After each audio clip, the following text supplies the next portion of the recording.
How are you guys doing? Welcome back for the second time in just a couple of hours to Old School Metal Vinyl. Yes, you got it right. That's the Transilvanian Hunger, the DARKTHRONE LP that I sold. Now, if you watched the video I uploaded yesterday, or if you're following me on Instagram, you will have noticed that I published a survey, saying something like, yeah, I sold one of these three DARKTHRONE records. Can you tell which one and for which price it went? And the options were like Blaze in the Northern Sky, Under a Funeral Moon, and infamous Transylvanian Hunger.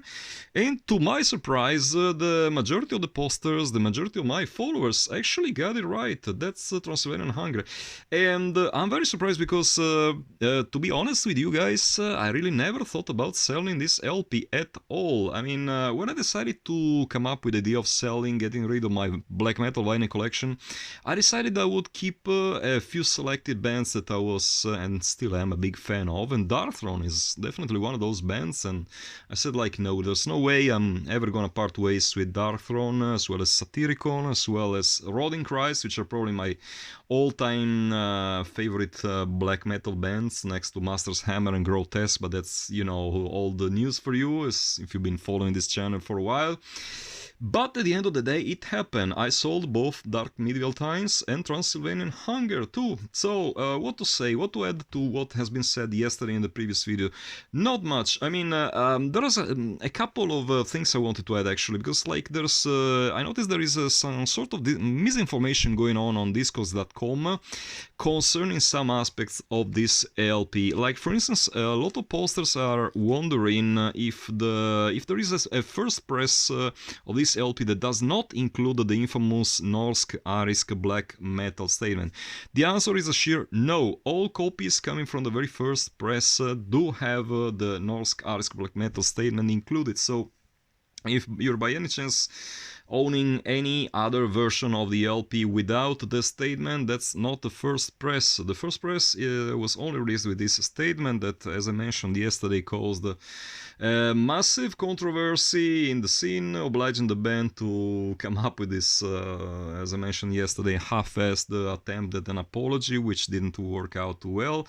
I know that the band considered this statement as a mistake of youth, and I totally get it. I mean, they were probably, I don't know, like in the late teens or maybe early 20s when this LP got released.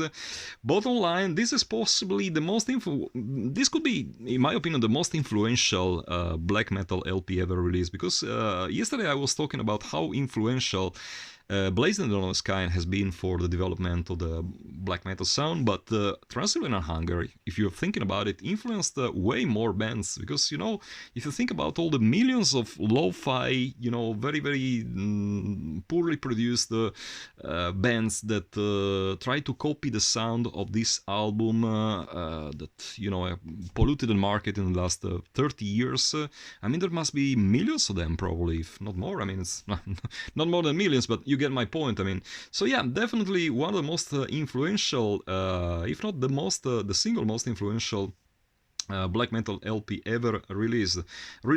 What else to say? It went for an insane amount of money. I always use this expression because that's exactly what it is. Insane amounts of money means thousands of euros.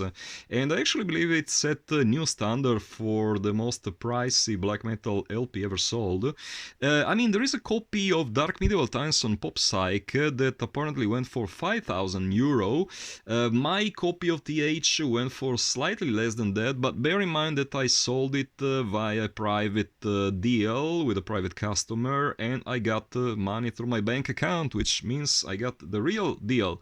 Whereas, of course, when you're selling stuff on eBay, you have to pay a certain fee to the site, then you're getting paid by PayPal, which also takes a big chunk of the money. You know exactly how it works. Like, definitely pains. It's a pain in the ass to get rid of this album, actually, because, I liked it. I absolutely loved it. It's first as a CD, and later on when I acquired it on vinyl. I played it a number of times, but I took extremely good care of it, so the conditions are literally perfect, like it's near mint, and but that's a good thing about the vinyl that was released back in the day. Peaceville knew their shit when it came to vinyl manufacturing. This LP, it's just perfect. The way it was dealt with by the pressing plant, absolutely flawless. sleeves. And this is, why I always keep underlining, this is my obsession. I've been mentioning it 100 times before. The importance of having, glossy cardboard sleeves, it's just, it must be there, because it helps preserving the LP from possible damages. I have LPs that are like 40 years old and they look like brand new straight out of the factory. Whereas with these new records that are being released nowadays, it's just like you get the seam splits, you get, corner damages all the time. No, this is in perfect conditions, so once again, I hope the new and the owner will enjoy it and will take great care of it, because, it's one of those records that, I kind of, I wouldn't say I regret selling it, because I really don't, not for that amount of money, but it's a big piece of my youth that just leaves me. And just like that, there's another LP which changed hands, which switched the hands in the last week or so, and that's this Grey Misery. Now this is a pretty cool Finnish death metal band. Calling them death metal is kind of, I don't know, it's not exactly the label you would use for a band like Disgrace, because they changed like, I don't know how many different genres in their career. This is their only true death metal release, like pure grindcore / death metal release. 1992, if I remember well, their ERO release on some UK label called Modern Primitive. I liked it. I won't say it was like my all-time favorite death metal LP of all times. That's pretty much the reason why I sold it.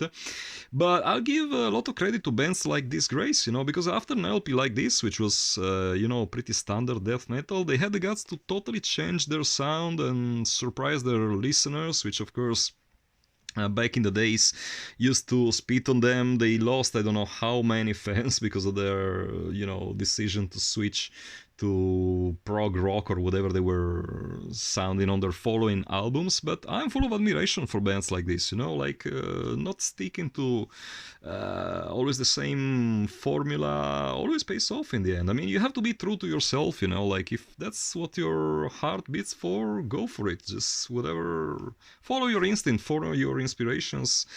I really love the cover of this album. As an art fan boy, gotta say, this kind of surrealist like painting absolutely caught my eye the first time I bought this LP. Speaking of which, I really don't remember how and when I bought this LP. I have no idea, probably from some other seller. Yeah, the cover absolutely brilliant. Once